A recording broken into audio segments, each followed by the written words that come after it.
기업들의 이제 4분기 실적 시즌이 본격화가 됐습니다. 그래서 이번 주부터 다수의 기업들이 실적 발표를 한다라고 보시면 될 것 같고, 그 중에 상당히 이제 실적 기대감이 있었던 종목 중에 하나가 SK하이닉스인데, 역시 이제 공식처럼 좋은 실적을 내고 주가가 하락하죠. 네, 항상 이제 경험에 의한 부분입니다. 요거 이따 차트 보면서 말씀을 드리도록 하고. 수치상으로는 컨센서스 충족이라고 보시면 될 것 같습니다. 네, 매출액도 이제 컨센서스를 충족했고 영업이익은 8조 예상했잖아요.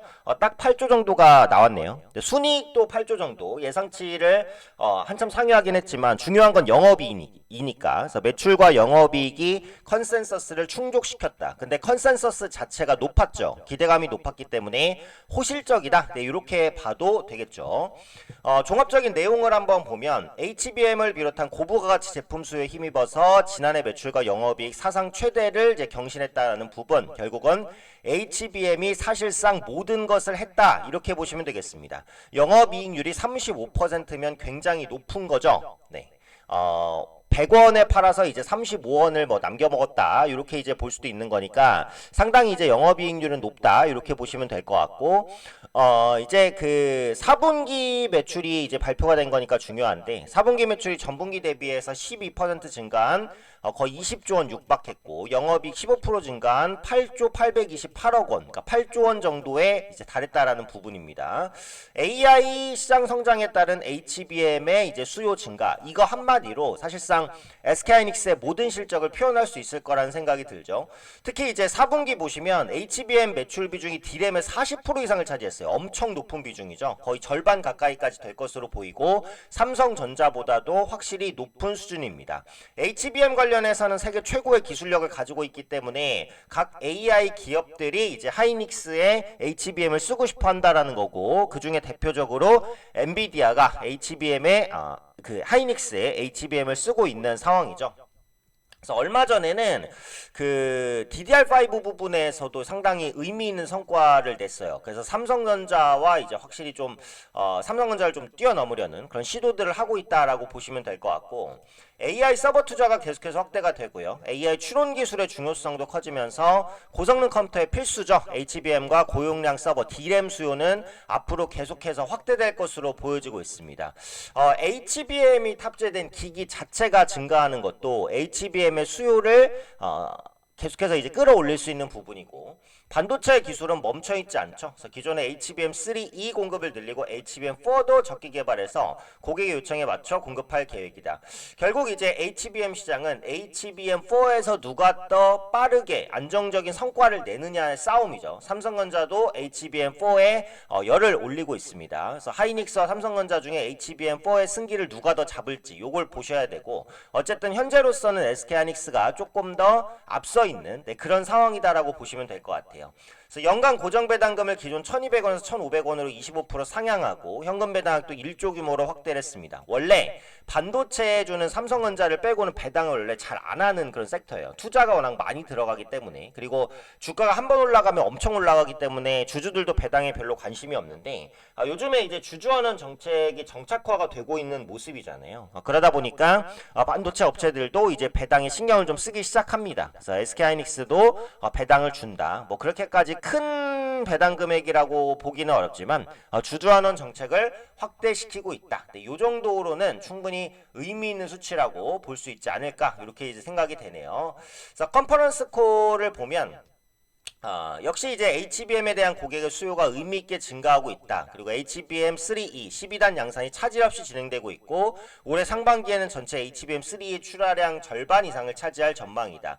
요게 이제 단수를 어디까지 쌓을 수 있냐가 관건이죠. 제가 HBM에 대해서는 여러 번 설명드렸지만 D램을 계속해서 아파트처럼 올리는 구조로 돼 있기 때문에 아파트를 높이 올리면 제한된 땅에도 이제 그 많은 건물들을 세울 수가 있잖아요. HBM도 비슷하게 제한된 공간에도 많은 D램들을 탑재할 수 있기 때문에 훨씬 더 많은 용량, 그리고 훨씬 더 빠른 속도, 이런 부분에 대한 구현이 가능합니다. 이 단을 많이 쌓는 것이 이제 관건이고, 12단까지가 현재 상용화된 레벨이라고 보시면 될 것 같고, 이제 3E에서 4까지 이제 넘어가는 단계에 있다. 그 중심에 SK 하이닉스가 있다. 이렇게 보시면 되겠죠. 거죠. 현재 HBM의 매출 비중이 40% 정도지만 앞으로 이제 50% 정도까지도 확대될 가능성은 있다라는 부분이죠. 그러니까 지금 반도체 시장이 양극화가 좀 많이 돼 있고 제품별로도 많이 이제 업황이 다르죠. 레거시 반도체, 기존의 디램랜드 이런 부분들은 계속해서 이제 수요 부진, 그 다음에 중국의 공급 과잉 때문에 창신 메모리 같은 업체들 공급 과잉 때문에 어려움을 겪고 있지만 HBM을 비롯한 이런 고부가 디램 같은 경우에는 계속해서 수요가 꾸준하게 증가를 하고 있는 그런 모습입니다. 그래서 이런 반도체 시장 양극화에 따른 그 수혜를 SK 하이닉스가 그대로 가져가고 있고, 삼성전자는 아무래도 아직 레거시 비중이 크니까 조금 힘을 못 쓰고 있기는 하죠. 하지만 그런 부분들이 삼성전자 주가에 현재 충분히 반영이 된 것이다, 이런 말씀은 드렸고요. 그 다음에 또 하나 기대되는 요인은 스타게이트입니다. 오늘 계속해서 이슈가 나왔는데 트럼프의 스타게이트 프로젝트에 삼성 SK하이닉스 벌써 기대감. 스타게이트가 뭐냐? 결국은 데이터 센터인데 엄청나게 큰 데이터 센터입니다. AI 시대가 오면서 데이터 센터가 많이 필요할 수밖에 없겠죠. 왜? 정보량은 계속해서 늘어나요. 그래서 데이터 센터는 원래 많이 필요합니다. 근데 AI는 정보를 조합해서 새로 만들잖아요. 생성을 해버려요. 기존에는 이제 사람들이 입력하는 정보가 다였다면 지금은 그 컴퓨터가 스스로 정보를 생성하고 더 만들어냅니다. 그럼 정보량이 늘어나는 속도가 이전 대비 훨씬 빠르겠죠. 그럼 그런 정보는 어디다 저장해요? 결국은 어딘가에 저장을 해야 돼요. 그죠? 우리는 컴퓨터를 키면 네이버든 뭐든 다 할 수 있습니다. 그죠? 근데 네이버에 엄청난 자료가 있잖아요. 근데 그 엄청난 자료가 어딘가엔 저장이 돼 있을 거잖아요. 그런 것들을 위해선 데이터 센터가 반드시 필요하다라는 부분이고, AI 시대는 데이터 센터가 더더욱 많이 필요합니다. 그래서 어마어마하게 큰 데이터 센터를 짓겠다라는 거죠. 오라클과 오픈 AI, 소프트뱅크 합작으로 인공지능 시설에 5천억 달러, 무려 720조 원, 어마어마한 금액입니다. 이걸 투자하겠다고 발표했는데 데이터 센터에는 뭐가 들어가죠? GPU도 들어가지만 기본적으로 데이터 센터는 데이터라는 게 핵심이죠. 저장을 해야 됩니다.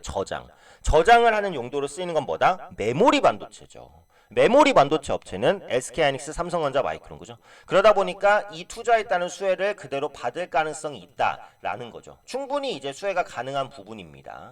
그래서 미국 빅테크가 지난 한 해 동안 2천억 달러가 넘는 투자를 집행했는데 이거보다 2배 이상 많은 금액이다라는 부분이고, 여기도 써있죠. 구축하려면 AI 연산에 필요한 많은 양의 GPU 필요하고 엔비디아가 공급할 수 있죠. 이 수요는 HBM 메모리 수요로 연결이 됩니다.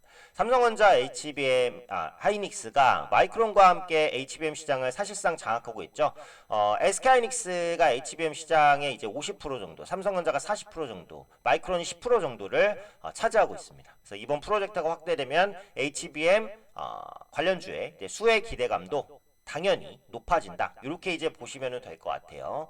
그래서 AI도 이제 캐즘에 들어가는 것이 아니냐라는 리스크가 좀 있는 상황에서 이번 데이터 센터 발표가 다시 한번 AI 주의 그 실적 개선을 향상시킬 수 있는 요인이 되고 있다라는 거고, 물론 뭐 이런 이슈도 있죠. 그 일론 머스크가 소프트뱅크 돈 없다. 네, 내가 알아보니까 10조 원도 없더라. 뭐 이런 식으로 이제 얘기를 하고 있기는 합니다. 근데 어쨌든 대규모의 데이터 센터를 구축하겠다라는 트럼프의 구상이 나왔기 때문에 요게 이제 말만 하고 아예 진행이 안 되거나 하지는 않겠죠. 네, 그런 관점에서 GPU라든지 HBM의 수요가 폭증할 가능성이 있고, 이건 역시도 SK하이닉스의 1차적인 수혜, 뭐 2차적으로는 삼성전자의 수혜, 네, 요 정도가 될 가능성이 있다. 네, 이렇게 이제 보시면 되지 않을까 싶죠. 자, 끝으로 차트 한번 보겠습니다. 다만 이제 그 부분이죠. 좋은 실적이 예상됐는데 그 좋은 실적을 내면 일단 주가는 꺾인다. 그래서 SK하이닉스가 호실적 기대감에 의해서 쭉 올라가다가 호실적이 확인된 다음에 주가가 꺾였습니다. 많이 빠지진 않았죠. 왜? 간밤에 스타게이트 이슈가 나왔으니까. 요건 SK하이닉스의 분명 호재가 되는 이슈긴 하거든요. 그래서 많이 안 빠졌지만 어쨌든 좋은 실적을 낸 다음엔 주가가 빠집니다. 자, 반대로 주가가 이렇게 계속 하락하고 있다가 어닝 쇼크를 내면 그때부터는 주가가 또 오히려 올라가는 경향이 있어요. 삼성전자가 어닝 쇼크를 내고 엄청난 어닝 쇼크를 냈죠. 어닝 쇼크를 내고 주가가 반등을 시도했다라는 걸 보면 생각하실 수가 있죠. 그래서 좋은 실적이 기대되는데 주가가 높으면 그 종목은 일단은 꺾일 가능성이 높다고 봐야 돼요. 단기적으로는 꺾일 가능성이 높고, 많이 빠졌는데 어닝쇼크가 예상되면은 어닝쇼크 이후에 반등할 가능성이 높아요. 요거는 이게 공식처럼 크게 바뀌진 않았거든요, 지금까지도. 그래서 무조건 호실적이 기대된다고 사셔도 안 되고 무조건 실적이 안 좋다고 파셔도 안 되고 중요한 건 뭐죠? 주가의 위치입니다. 위치. 주가의 위치. 호실적이 기대되는데 주가가 그동안 많이 올랐으면 실적 발표 전에 주의를 하셔야 되는 거고 실적이 안 좋을 것으로 예상되는데 주가가 그동안 많이 빠졌으면 오히려 안 좋은 실적 이후에 반등할 가능성이 있다는 부분.